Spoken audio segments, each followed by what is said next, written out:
दोस्तों आपको चाहे जितने भी अच्छे से संदर्भ लिखने का तरीका पता हो या फिर हिंदी अनुवाद करने का तरीका पता हो, लेकिन ये जो मैं तरीका लाया हूँ उससे मेरे हिंदी जैसे सब्जेक्ट में 99 नंबर मिले। जी हाँ दोस्तों, मेरे हिंदी जैसे सब्जेक्ट में 99 नंबर मिले हैं और आपको भी मिल सकते हैं सिर्फ 2 महीने में।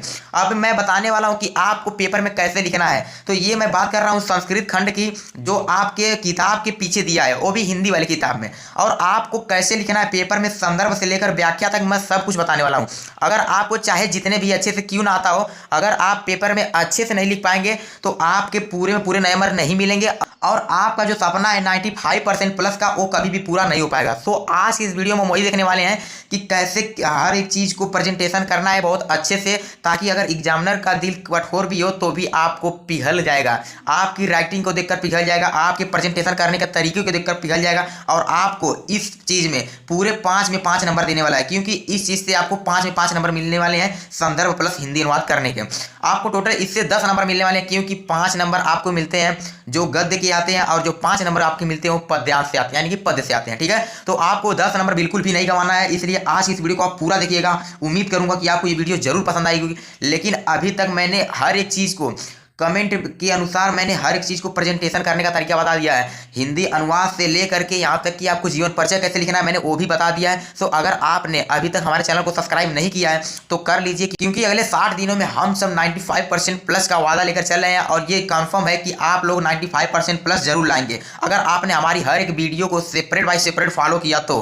ठीक है, बहुत सारे भाइयों का हमारे कमेंट्स आ रहा था और हमारे बहुत सारे बहनों का भी कमेंट्स आ रहा था कि भैया आप बता दो कि आपने पेपर में हर एक चीज़ कैसे लिखा था, आपने जीवन परिचय कैसे लिखा था, आपने निबंध कैसे लिखा था, आपने चाहे ये वर्णनात्मक प्रश्न में आपने कैसे लिखा था। ठीक है, आपने संदर्भ कैसे लिखा था, आपने हिंदी अनुवाद कैसे लिखा था। ये सब चीज़ें मैंने लेकर आया हूँ आपके लिए सिर्फ। तो आपका भी फर्ज बनता है कि आप लोग अपने छोटा भाई समझकर इस चैनल को सब्सक्राइब कर लीजिए और इस वीडियो को भी लाइक कर दीजिए, ताकि मैं आपके लिए अगली वीडियो बना सकूँ। तो चलिए देखते हैं आपको प्रश्नोत्तर संख्या कैसे लिखना है और आपको पेपर में कैसे लिखना है कि आपको 10 में 10 नंबर पूरे मिल जाए। ठीक है, 5 नंबर आपको जो पद्यांश से मिलते हैं और 5 नंबर गद्यांश से। तो सबसे पहले मैं आपको पेपर दिखा देना चाहता हूं। तो पेपर आपके सामने ये रहा। पेपर में आपके आता है प्रश्नोत्तर संख्या 3 या फिर प्रश्नोत्तर संख्या 4। अगर आप पद्यांश कर रहे हैं तो आप यहां पर पद्यांश लिखिएगा, अगर आप गद्यांश कर रहे हैं तो आप यहां पर गद्यांश लिखिएगा। ठीक है, प्रश्नोत्तर संख्या 3 मैंने उठाया है, आप लोग देख सकते हैं। अगर आपको ये करने का मन करेगा तो आप कैसे करेंगे, और आपको अगर अथवा वाला क्वेश्चन करने का मन करेगा तो आप कैसे करेंगे।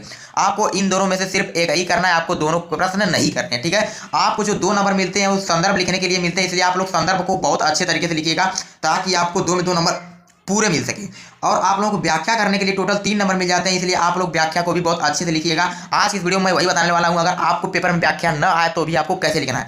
टोटल आपको इस वीडियो से 5 नंबर इस चीज़ के और 5 नंबर इस चीज़ के मिलने वाले हैं, इसलिए आप लोग इस जल्दी से वीडियो को लाइक कर दीजिए ताकि ये वीडियो अच्छे लोगों तक पहुँच पाए और वो लोग भी अपने बोर्ड एग्जाम को फोड़ पाए। ठीक है, तो सबसे पहले मैंने प्रश्न उत्तर संख्या 3 लिया, तो इसलिए मैंने लिख दिया है साफ साफ कि प्रश्न उत्तर संख्या 3। ठीक है, आपको ऊपर जरूर लिखना है खंड ब वर्णनात्मक प्रश्न, क्योंकि खंड अ में हमारा बहुविकल्पी प्रश्न होता है जो हमें OMR पर करना होता है, लेकिन खंड ब में वर्णनात्मक प्रश्न होता है जिसको हमें लिख कर करना होता है, वो भी क्वेश्चन आंसर पेपर पर। ठीक है, तो आपको सबसे पहले अगर आपको ये वाला आ रहा है यानी कि पहला क्वेश्चन आ रहा है या फिर आपको दूसरा क्वेश्चन आ रहा है, अगर आपको पहला क्वेश्चन आ रहा है तो आपको पहले का संकेत लिखना है, अगर आपको दूसरे क्वेश्चन का आ रहा है तो आपको दूसरे का लिखना है। ठीक है, लेकिन मैंने इस वीडियो में पहला लाया, इसलिए पहले का आपको थोड़ा सा शुरुआती में लिख देना है, यानी कि स्टार्टिंग पॉइंट लिख देना और प्लस एंड पॉइंट लिख देना, यानी कि अंतिम। ठीक है, तो आप लोगों को क्या लिखना है, वाराणस्याम प्राचीन नगर डॉट डॉट करके आपको विद्याम गृहंती लिख देना, जैसे मैंने लिखा। ठीक है, आपको सबसे पहले लिखना है संकेत, संकेत में आप लोगों को लिख देना वाराणस्याम प्राचीन कालादेव। ठीक है, फिर डॉट डॉट डॉट डॉट कहते हैं लास्ट के 2-3 शब्द लिख देना, जैसे लास्ट के आप देख सकते हैं 2-3 शब्द में मैंने ये लिखा है विद्या गृहंती, इसलिए आप लोगों की भी विद्या गृहंती लिख देना। आपको पेपर में ऐसे ही लिखना है। तो सबसे पहले आपको पेपर में कम से कम 1 या 1.5 फीट के आपको हंसिया खींच लेना है, ताकि आपको यहाँ पर लिखने में कोई दिक्कत ना हो। और काफी मूर्ति भी है, इसलिए आप लोगों को इसमें ज़्यादा नहीं लिखना है, थोड़ा सा जगह लेकर लिखना। ठीक है, इसलिए आपको 1 से 1.5 फीट की दूरी ले लेना है, फिर उसके बाद ही लिखना है। तो अब हम प्रेजेंटेशन करने का तरीका बताते हैं कि कैसे आपको एग्जामिनर पूल में फुल मार्क्स देते हैं, यानी कि पूरा मार्क्स देते हैं। ठीक है, तो आप लोग इस वीडियो को पूरा देखिएगा, उम्मीद करूंगा आपको वीडियो जरूर पसंद आएगी। ठीक है, अगर पसंद आएगी तो इस वीडियो को लाइक करके हमारे चैनल को जरूर सब्सक्राइब कर लीजिएगा, क्या पता आपके एक सब्सक्राइब करने से आपका 95% आ जाए। ठीक है, और मैं पक्का वादा करूंगा कि आपका भी आए।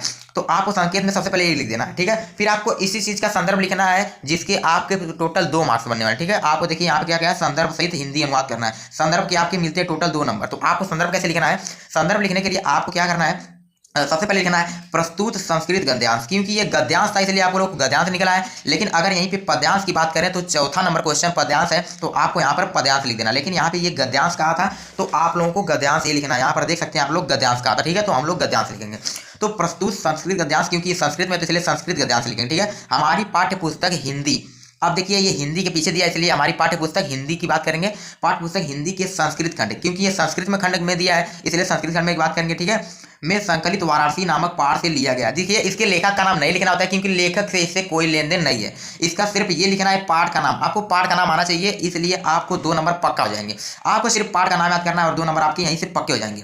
तो आपको सीधे सीधे लिख देना है क्या, प्रस्तुत संस्कृत गद्यांश हमारी पाठ्य पुस्तक हिंदी के संस्कृत खंड में संकलित वाराणसी नामक पाठ से लिया गया। बस इतने के आपको एग्जामिनर 2 नंबर दे देगा। अगर आपको थोड़ा बहुत गलत भी आता है, लेकिन अगर आपने कुछ इस तरीके से लिखा, यहाँ पे देखिए काली पेन का यूज करना है, ठीक है, और संस्कृत खंड में भी आपको काली पेन का यूज करना है और वाराणसी लिखते समय भी आपको काली पेन का ही यूज करना है। आपको जब भी पाठ का नाम डालना होगा वहां पर आप काली पेन का यूज करिएगा। अगर आप इसकी जगह पहले की जगह आप अगर दूसरा क्वेश्चन भी करना चाहें, ये पहला ना करके दूसरा क्वेश्चन करना चाहें, तो आप लोग सबसे पहले संकेत में यहाँ से लेकर आप लोग ये डॉट डॉट डॉट डॉट फिर यहाँ तक लिखेंगे, ठीक है। और फिर व्याख्या में क्या, संदर्भ में आप लोग क्या लिखेंगे कि प्रस्तुत पद्यांश हमारी पाठ्य पुस्तक, आपको इसके चैप्टर का नाम आना चाहिए। आप लोग जब चैप्टर का नाम देखेंगे तो सिर्फ आपको इसकी जगह बदल देना है। जैसे ये वाराणसी से लिया गया था तो आप वाराणसी मैंने लिख दिया, इसलिए अगर आपको वो लिखने का मन करेगा तो आप लोग उसके पाठ का नाम लिख देंगे। बाकी सब चीज़ें यही रहेंगी, कुछ भी नहीं बदलेगा, सिर्फ यहाँ पे पाठ का नाम बदलेगा और इसके अलावा कुछ भी नहीं बदलेगा। तो आगे देखते हैं हिंदी अनुवाद करते समय क्या कर देंगे। इसका हम लोग हिंदी अनुवाद करते हैं तो हिंदी अनुवाद में बहुत ही आसान है, बहुत ही सरल है। तो हिंदी अनुवाद इसका क्या हो जाएगा, वाराणस्याम मतलब होता है वाराणसी में, ठीक है। प्राचीन काल देव मतलब प्राचीन काल से ही, घर घर में, गेहे गेहे मतलब घर घर में, विद्याया मतलब विद्या की, दिव्य मतलब दिव्य या फिर अलौकिक, ज्योति मतलब प्रकाश या फिर ज्योति, ठीक है। द्वितीय माने प्रकाशित होती है, ठीक है। तो इसका क्या अर्थ हो जाएगा, वाराणसी में प्राचीन काल से ही घर घर में विद्या की अलौकिक ज्योति प्रकाशित होती रहती है, ठीक है। और यहाँ पे क्या लिख देंगे, आधुनि अपि, अपि माने भी होता है, आधुनि मतलब आज, आधुन अपि मतलब आज भी, अत्र माने यहाँ, संस्कृत वाग्धारा मतलब संस्कृत वाणी की धारा, ठीक है। संस्कृत वाणी की धारा, सतत मतलब निरंतर यानी लगातार, प्रवति माने बहती रहती है, ठीक है। तो आप ऐसे लिख देंगे कि यहाँ आज भी यहाँ संस्कृत भाषा की जो धारा है निरंतर बहती रहती है। और यहाँ पे देखिए लगा है च मतलब और होता है, आप लोग इस और का प्रयोग यहाँ पे करेंगे और, ठीक है। और जानाना ज्ञान वर्धते, और लोगों के ज्ञान को बढ़ाती है। अत्र माने यहाँ, अनेके माने अनेक, ठीक है। यहाँ अनेक, आचार्य आचार्य, ठीक है, आचार्य को आचार्य, मूर्धन्या मतलब मूर्धन्य, मूर्धन्या मतलब होता है जैसे प्रमुख, ठीक है। मूर्धन्या विद्वांस यानी कि प्रमुख विद्वान। वैदिक वांग्मय मतलब होता है वैदिक साहित्य। अध्ययने, अध्ययन मतलब अध्ययन के लिए, अध्यापने माने अध्यापन के लिए। और च का प्रयोग आपको यहाँ पर करना है, ठीक है, आपको यहाँ पर करना है क्योंकि इन दोनों के बीच आपको अध्ययन और अध्यापन के लिए, ठीक है। च माने यहाँ, च माने और, आप लोग देख रहे इदानी मतलब यहाँ पर, ठीक है। निरता मतलब लगे हुए हैं, मतलब आज भी यहाँ प्रमुख विद्वान और जो आचार्य हैं वैदिक साहित्य के अध्ययन और अध्यापन के लिए यहाँ लगे हुए हैं, ठीक है। और आप आगे देख सकते हैं यहाँ पे न का अर्थ होगा न केवल मतलब केवल, ठीक है। भारतीय मतलब भारतीय, अपितु मतलब बल्कि, वैदेशिका मतलब विदेशी, गिरवार वाड़े मतलब देवों की वाणी, जो संस्कृत की बात यहाँ पे आपको संस्कृत लेना, ठीक है, संस्कृत। अध्ययनाय मतलब अध्ययन के लिए। अत्र माने यहाँ, आगच्छन्ति माने आते हैं। और यहाँ पे देखिए च लगा है तो च का प्रयोग आपको उसके एक अक्षर पहले कर देना, ठीक है। च मतलब और, निःशुल्क मतलब फ्री यानी कि बिना किसी पैसे के, विद्या मतलब विद्या, गृहणन्ति माने प्राप्त करते हैं। तो इसका क्या अर्थ है, न केवल भारतीय बल्कि विदेशी भी संस्कृत का अध्ययन करने के लिए यहाँ, अत्र मतलब यहाँ, आगच्छन्ति माने आते हैं और निःशुल्क विद्या ग्रहण करते हैं। आपको टोटल ऐसे ही लिखना है, मैंने वही चीज़ें आपको सिर्फ पेपर में लिख देना है और आपको पूरे इसमें 3 में 3 नंबर लेने से कोई नहीं रोक पाएगा। अगर एग्जामिनर का दिल कठोर भी होगा तो भी आपको अपना दिल पिघलाकर 3 में 3 नंबर पक्का दे देगा, क्योंकि आपके प्रेजेंटेशन करने का तरीका बिल्कुल सही है। अगर आपने थोड़ा गलत भी लिखा है तो भी आपको 3 में 3 नंबर पूरा दे देगा, क्योंकि आपने प्रेजेंटेशन का तरीका बिल्कुल सही लगाया है जैसे कि मैंने लगाया था, ठीक है। तो आप लोगों को उम्मीद करता हूँ आप लोगों को ये वीडियो जरूर पसंद आई होगी। अगर पसंद आ गई है तो इस वीडियो को लाइक करके जल्दी से हमारे चैनल को सब्सक्राइब कर दीजिए, ताकि अगले 60 दिनों में हम आपको 95% दिला सकें। तो अगर आपको हर एक चीज़ के प्रेजेंटेशन का तरीका देखना है कि आप लोगों को पेपर में निबंध कैसे लिखना है, जीवन परिचय कैसे लिखना है और पद्यांश की व्याख्या कैसे लिखना है या फिर संदर्भ कैसे लिखना है, तो आप लोग इसके लिए हमारे चैनल को जरूर से सब्सक्राइब कीजिए। और मिलते हैं किसी नेक्स्ट वीडियो में, तब तक के लिए बाय।